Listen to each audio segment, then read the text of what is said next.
Hello everyone and welcome back to my freak show. I love October. The weather is cooler, pumpkin spice mocha lattes are back for Chanel, and horror movies and books are everywhere. I love scurry shit ever since I was a kid. Horror movies and books are my thing, so let's go over some of my favorite Halloween horror movies. Please know, my thing is not torture porn. So you won't see The Audition, Human Centipede, or any of that stuff on my channel. Much like a book, I'll watch a film so that way I can add my opinion to a conversation, but I do draw the line at stuff that I can't unsee or unread. After I read the book Dianetics and saw the movie Salo, I thought I had literally seen all the crazy shit there was to see out there. But I was wrong. Massively wrong. So let's talk about the movies that send us into another world only to entertain us, not traumatize our psyches, sending us into a corner to cry for days over the disturbing shit we just saw. Ooh, there's no need to point fingers at anyone, but I am pointing at you, a Serbian film, and what is Scientology, okay? I would say that both of you are a real problem, but at least Serbian film tried to send a message to the viewers about what it's like after decades of war, leaving a social and political nightmare in its wake. But, so it's just on you, Elron. You're a real problem, my dude. A real problem. And don't worry, y'all. While you're watching these Halloween videos, I'm still working hard on American Horror Story theories. So hit the like for more of these videos. And if you can support me even further by subscribing, I'd appreciate it. Now, with that out of the way, let's get to the movies. It's hard to put these in order of which ones I like best, so these movies are in no particular order. The Invisible Man, 2020. This remake starring Elizabeth Moss had me hooked at the incredible opening. The movie centers around Cecilia Cass and her abusive husband Adrian. After Cecilia escapes from her husband, he mysteriously dies, leaving Cece a whole lot of money and a whole lot of wondering if he's haunting her. I enjoyed this movie dearly because I love intense suspense movies in my horror, and this movie delivered it, in my opinion, hot and fresh. There were plenty of moments here that I caught myself biting my nails and sitting at the edge of my chair in anticipation, so this movie definitely deserves to be on this list. The Wolfman, 1941. An oldie but goodie. Crichton Chaney stars as Lawrence Talbot, a rich man bitten by a werewolf when he returns home to mourn the unexpected passing of his brother. This is one you can watch with the kids around because the gore, violence, and blood are quite minimal. Plus, once you watch the first movie, you'll go down this whole rabbit hole of the rest of the Wolfman movies, which include my personal favorite, The Wolfman Meets Abbott and Costello. Definitely check these movies out. The House That Dripped Blood, 1971. Another oldie but goodie. Christopher Lee and many others star in this movie that features 4 stories centered around a house that mirrors those who live inside it. A little witch in the making, an author whose murderous character comes to life, an actor who takes his roles too seriously, and a detective determined to find the missing actor intersect in this nicely made British horror movie. Again, the violence, gore, and blood, it's all minimal. It's replaced with intense horror and suspense. It's one of my personal favorites, and again, another one that you can watch with the kids. Slumber Party Massacre, 1982. Who doesn't love a movie with teen girls dressed in 90s getting killed one by one? I know I do. So when I saw Slumber Party Massacre when I was about 10 years old, I instantly fell in love with it. Trish is a high school senior and has her house for the weekend, so she invites her girlfriends over for a slumber party. But a deranged serial killer has just escaped the asylum and chosen Trish and her friends as his next victims. I loved this movie for the gore and the fact that the girls band together to fight the killer. They used their wits to duck, dive, dip, dodge, and duck. It's pretty inspiring. It was refreshing to see in the 80s when the final girl trope was in full swing. If you're looking for a movie to take you away in horror entertainment, give this one a shot. One Dark Night, 1983. This movie is a must-see for any Meg Tilly fan. Meg Tilly plays Julie, a young girl who wants to be accepted into the girls' club at her high school. Her initiation is to spend the night in a mausoleum where a known evil necromancer has recently been entombed. The girls sneak into the mausoleum with the intentions to scare Julie, only to find themselves victims of the evil lurking inside. The mausoleum itself, the cheap special effects, and the decent acting make this movie a must-see. Let the Right One In, 2008. This movie is a love story between two young children. Oscar is a 12-year-old loner, a serial killer in the making, when he meets Ellie, a 12-year-old girl who recently moved into his apartment complex. Ellie has big secrets, but Oscar don't care. He's fallen in love with her. Aw, how cute. Except Ellie is a vampire and needs to feed. And when the last person who loved Ellie died trying to get her blood, she's left alone and hungry.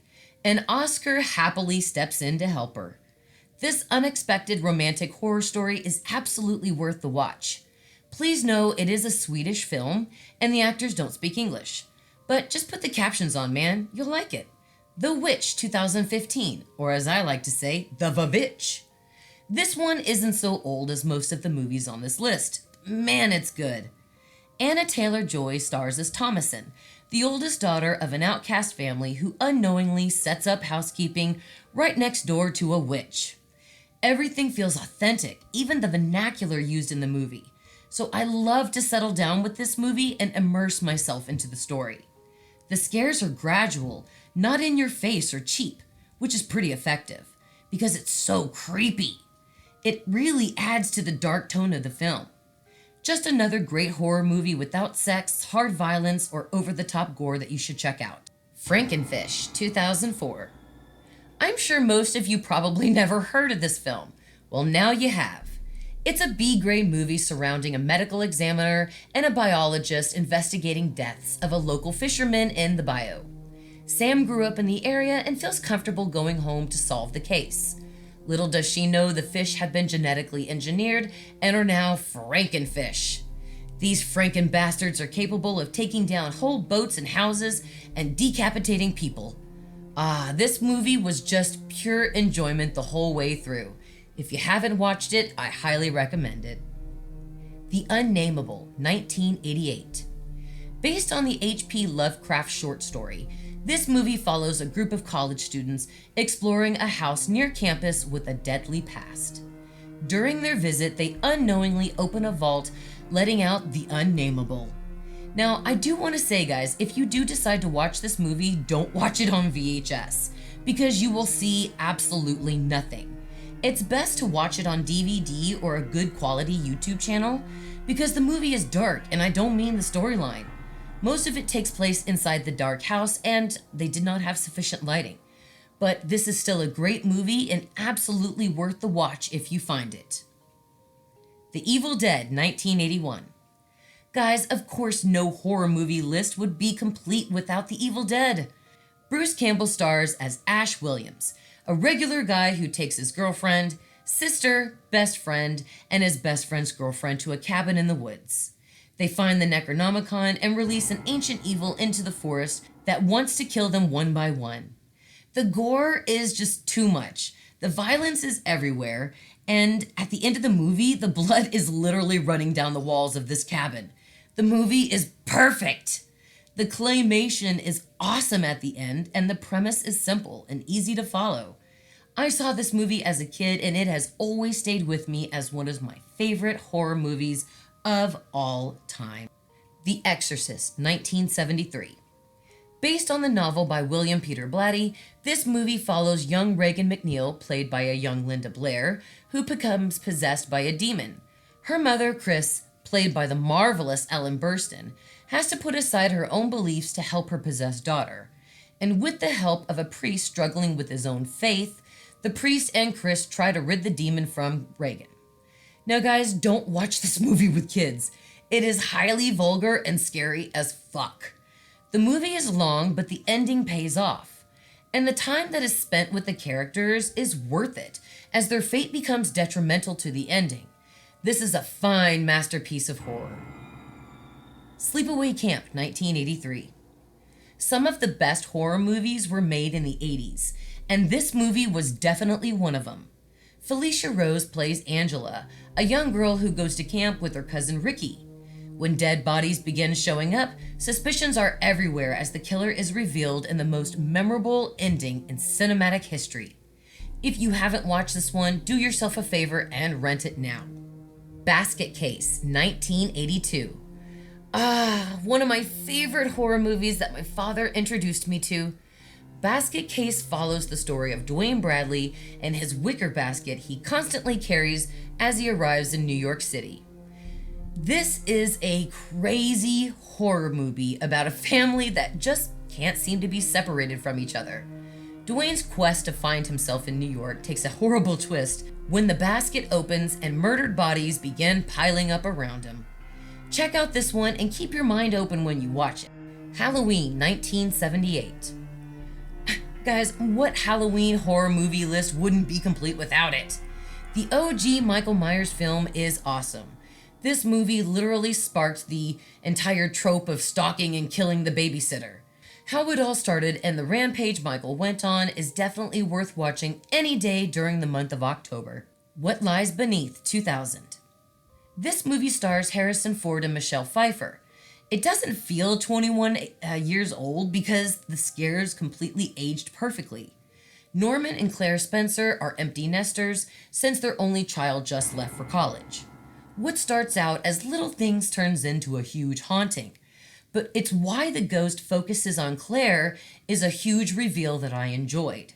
The scares are smooth and subtle, and I don't recommend you watch this movie alone because it will make you question your solace. I know for a fact I looked behind the couch many times while watching it by myself. The Amityville Horror, 1979. Another OG movie that I simply love, from the musical score to the premise. Based on a true story, this movie follows the Lutz family as they move into a new house where Ronnie DeFeo had recently murdered his entire family. The Lutz family lived in the house for only 28 days, and this movie documents their story of what happened in those days. It's enjoyable to watch one night when you're in the mood for a good haunted house movie. There's plenty of suspense and the bulk of the violence occurs at the beginning, leaving you plenty of time alone to spend with the Lutzes. Mind you all, this list would be much longer if I had the time to make a longer video.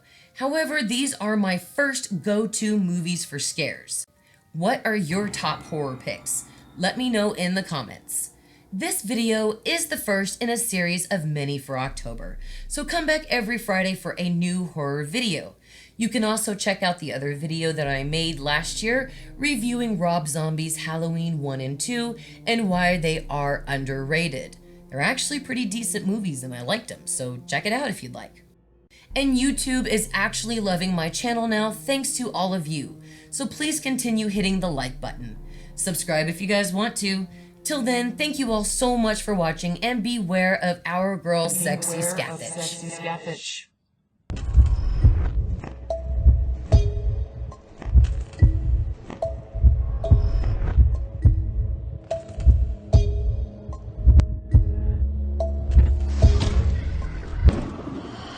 Bruce Campbell stars as Ash Willems, a regular guy who Shit, I said Willems. Oh my god. He doesn't fucking write children's books, Mary. Oh my god. Williams. Ash Williams. Fuck, I guess I go to show that you can't be pretty and smart at the same time.